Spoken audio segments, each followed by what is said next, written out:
All right, let's bring in Republican Congressman Tom McClintock from California. He's on the House Budget Committee. So how much longer is this going to go on? It's going to go on until the Democrats come to their senses. You remember the Republicans shut down the government over health care issues back in, what was it, 2013. It took us 17 days to figure out that was a really bad idea. It's taken the Democrats quite a bit longer. As Lincoln said, time's a great thickener of things. I think it's just a matter of time until the damage becomes so severe that the Democrats relent and vote to reopen the government. And then once they have, we can have all the discussions over their priorities and our priorities and perhaps reach an agreement or at least an accommodation. But in the meantime, we've got to reopen the government. So you said Republicans, came to their senses after 17 days because you were getting beat up. Democrats aren't getting beat up. They're kind of winning it in the public opinion polls right now, and obviously the media always gives them the benefit of the doubt. You had Chuck Schumer taken to the Senate floor, making new demands on behalf of the Democrats.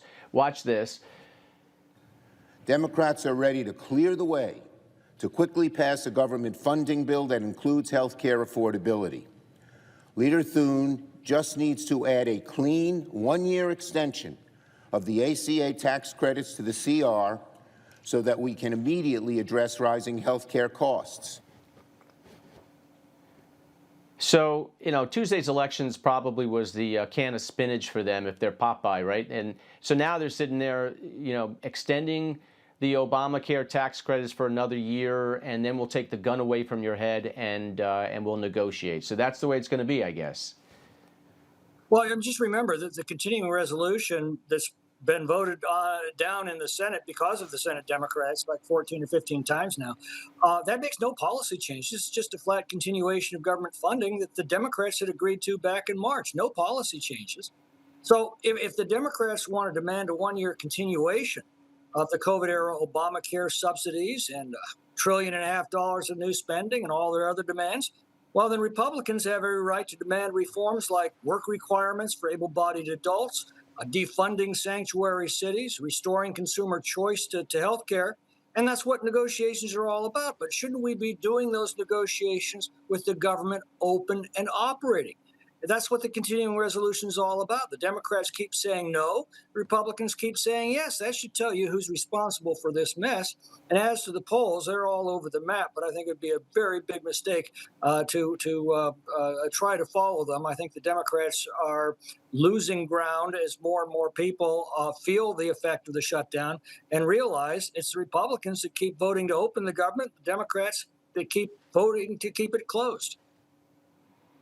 Yeah, and at some point something's going to have to happen, right? You can't go on forever. The Senate Majority Leader Thune said earlier that Democrats were kind of on track to join Republicans, or at least enough of them, and reopen the government. But they have to take yes for an answer. And I'm wondering, do you think that Schumer is feeling a little bit of his oats right now following Tuesday, as I mentioned, and so he's getting shouted at by enough of the lunatics in his party to say, we don't have to do anything. It's the Republicans that are on the run. I think that's very true, but the lunatics in his party are still a fairly small part of the overall American population. Don't forget, this is not happening in a vacuum. There is a vast silent majority of Americans who are watching all of this and beginning to ask questions over the Democrats' motivations as they admit that they're causing enormous suffering to the American people, but that this is, quote, their leverage. People aren't stupid. They figure these things out, and I'd hate to be the Democrats when they do. Well, let's hope this wraps up somewhat soon, maybe over the weekend. We'll see. But, Congressman, we appreciate it.